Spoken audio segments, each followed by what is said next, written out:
Don, as we talk about the real estate market in terms of sales, I think it's also important to think about what's going on in the rental market.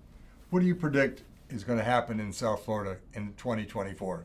Well, I personally see rental prices going down with as many rentals as they're building.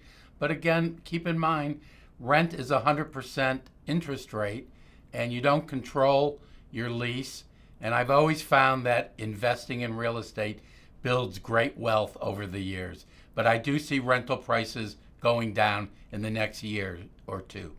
So I was surprised to read an article, actually a couple of articles that supported rental decreases. In fact, starting in November of 2023, rent prices are actually going down. I agree, but yet I see some rentals that just shock me. Studios for $3,000 a month. I don't know where people are getting this money, and they're just shocking prices. I know it was a tough market to buy in with raising interest rates in 2023, but that's not the case right now. Right now, we're down to the mid sixes and very little competition. Does it matter if we look at the rentals in terms of type of rental that you have? For example, renting a single family house, a multifamily home, such as a duplex, a triplex, or a condo? Well, condos are a whole nother issue. Condos are difficult to rent or buy in, but I always prefer a single family home, a townhome, a duplex. So it does matter. So I do wonder, though, with some of the interesting things that are happening in the condo market, and if I was maybe a cash buyer and I wanted to have some kind of significant return on my cash, if I might take advantage of somebody else's issues, buy the condo, and know that I could rent it out.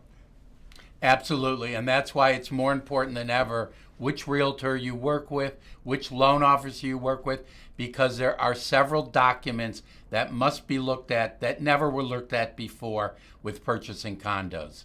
So it's very important what kind of representation you have in today's market. So I've had a couple of experiences like that recently where people want to rent a condo that they're purchasing, and I can't tell you how much better, or I'm not going to say proficient, maybe somewhat proficient, in looking at such things as the last 12 months of condo docs or condo minutes, the finance committee, and then dissecting what's in the minutes with one of the officers of the board, not just taking it for granted, a number and how it's going to be achieved. And how many listing agents on condos are unaware of that and are clueless about what kind of documentation they need to provide a potential buyer? Well, I think rentals are going to be a good opportunity for certainly for investors coming into the market, getting ready to rent properties. I think they're going to be a good opportunity for mortgage brokers in the long haul because, as you said, it's 100% interest when you rent, and it's going to, again, be another good opportunity for realtors. Don, I really appreciate your help with this. Always, Gary. It's a pleasure. Thank you. Thank you.